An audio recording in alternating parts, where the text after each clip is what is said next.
இறைவா, என்னே உன் கருணை. இந்த பேதை பெண் மீது உனக்கு இருக்கும் அன்பை நான் புரிந்து கொள்ளவா இந்த நாடகம்?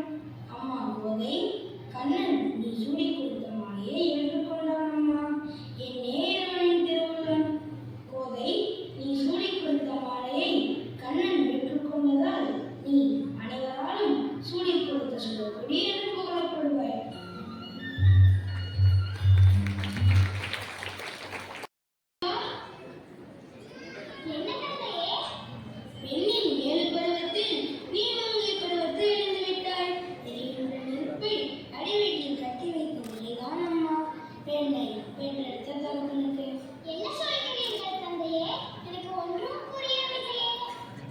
உனக்கு விரைவில் திருமணம் செய்து வைக்க வேண்டும் அம்மா. திருமணமா? எனக்கா? பிள்ளை பருவத்திலிருந்து திருமணத்தில் பள்ளி கொண்டிருக்கும் இறைவனுக்கு நீ அர்ப்பணித்து விட்டதாக நீங்கள் தானே அடிக்கடி கூறுவீர்கள். உங்கள் திருவாக்கு பொய்யாக்கலாமா? வேண்டாம் தந்தையே, வேண்டாம். மன தூய்மையோடு சொல்கிறேன். மாறன் மலரடிக்கு சேவை செய்வேனே தவிர மாலைகள் யாருக்கும் மாலை சூட மாட்டேன் தந்தையே. ஆண்டவன் திருவடிக்கு சேவை செய்யலாம், அவன் அடியவனாக தொண்டு செய்யலாம். ஆனால் அரியா பருவத்திலிருந்து இன்று வரை இந்த கோதை சூடிய மாலையை ஏற்றுக்கொண்ட பெருமாள் என்றாவது ஒரு நாள் என் மணமாலையை ஏற்றுக்கொள்வார் தந்தையே. இதெல்லாம் வீண் சித்தப்பிரமை கோதை. உன் ஆசை நிறைவேறாது. தந்தையே, நான் பார்க்கும் இடம், கேட்கும் மொழி அனைத்திலும் அந்த ஆண்டவனின் திருவுருவத்தை மட்டுமே காண்கிறேன். கண்ணனை எண்ணி கன்னியாகவே காலம் கழித்து இந்த மண்ணுலகத்தை விட்டு பிரிந்து விடுகிறேன். என்னை பற்றி கவலைப்பட வேண்டாம் தந்தையே. கோதை, அந்த ஆண்டவன் மீது ஆணையிட்டு கூறுகிறேன். உனக்கு நான் திருமண ஏற்பாடுகளை செய்கிறேன். உன் பிடிவாதத்தை விட்டுவிடு. மன வாழ்க்கையை ஏற்றுக்கொள். ஊராரின் படிச்சொல்லுக்கு என்னை ஆளாக்காதே. வேண்டாம், எனக்கு திருமணமே வேண்டாம். நான் இந்த உலகத்தை விட்டே செல்கிறேன். தகப்பனிடம் பேச வேண்டிய பேச்சா இது? வளர்த்த மகளிடம் காட்ட வேண்டிய பரிவா இது? உன் மனம் மிகவும் குழம்பியிருக்கிறது கோதை. இல்லை தந்தையே, என் மனம் முழுவதும் அந்த கண்ணன் மட்டுமே நிறைந்திருக்கிறான். சரி, இந்த உலகத்தில் கண் கண்ட தெய்வம் எது? அன்னையும் தந்தையும். அவர்களின் தேவை அறிவுள்ள பிள்ளைகள். பிள்ளைகளின் கடமை. பெற்றோர் சொற்படி நடப்பது. இந்த வாக்கை பொன்மொழியாக்கி என் சொற்படி நட.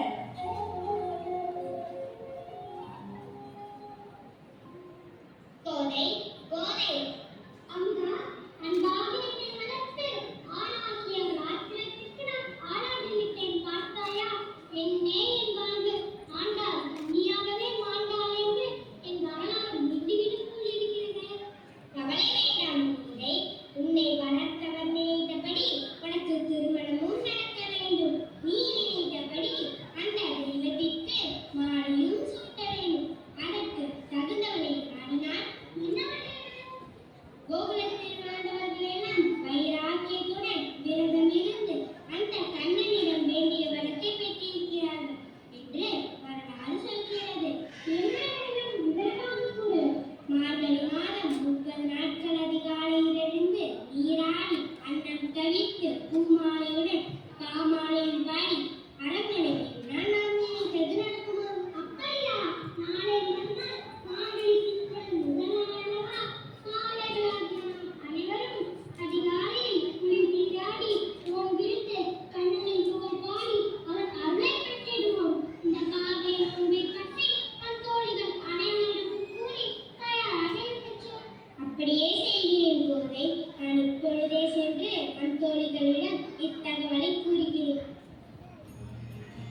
காரணத்தை நான் தெரிந்து கொள்ளலாமா?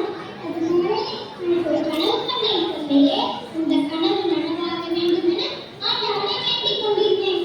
நானும் ஒரு கனவு கண்டேன் அம்மா. அந்த மகிழ்ச்சியான கனவை உன்னிடம் சொல்லத்தான் உன்னை நாடியுள்ளேன். இருவருக்கும் ஒரே சமயத்தில் கனவா? நீங்கள் கண்ட கனவின் விவரம்? அந்த பெருமாளே என் கனவில் தோன்றி நீ கவலைப்பட வேண்டாம், ஆனால் என்னிடம் வந்து சேரும் காலம் நெருங்கிவிட்டது. அவள் இருப்பபடியே அவளுக்கு நான் மணமாலையை சூடப் போகிறேன். சூடிக் கொடுத்த சூடப்படியே திருவரங்க சன்னிதானத்திற்கு அழைத்து வா என்று சொன்னாரம்மா. என்ன செய்கிறீர்கள் தந்தையே? ஆமம்மா, உண்மைதான். எனக்கும் அந்த அரணன் என் கைகளை பற்றி மாலை சூடுதல் போன்ற கனவுதான் வந்தது தந்தையே. அப்படியா? பெருமாளே, எல்லாம் உன் கருணை.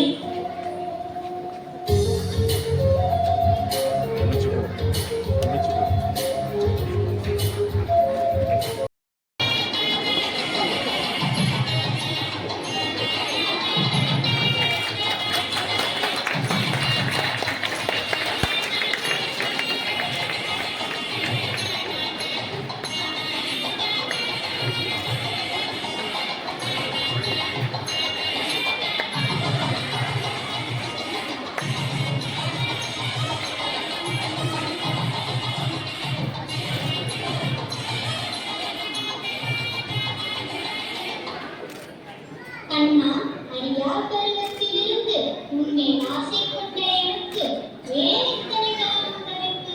நான் சூடிக் கொடுத்த மாலையை ஏற்றுக்கொண்ட நீ என்னை ஏற்றுக்கொள்ள இத்தனை காலம் நாடகம் ஆட வேண்டுமா?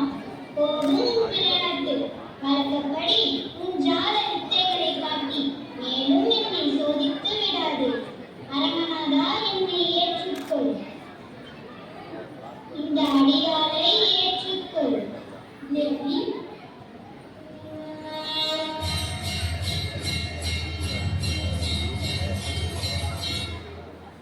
மகளே, என் கோதையே, சூடிக் கொடுத்த சுடற்படியே, ஆண்டாள் நாச்சியாரே, என் அழகு தெய்வமே, இனி எப்பொழுது உன்னை நான் காண்பேன் தாயே? விஸ்வரூபரே, இத்தனை காலம் உம்மிடம் வளர்ந்து இப்பொழுது இடம் வந்து சேர்ந்திருக்கும் ஆண்டாள் வேறு யாரும் அல்ல, சாட்சாத் மகாலட்சுமியே. இன்று முதல் நீ இப்போ உலகில் பெரியாழ்வார் என்ற பெயரோடு நீண்ட காலம் இதை கொண்டாட வேண்டும்.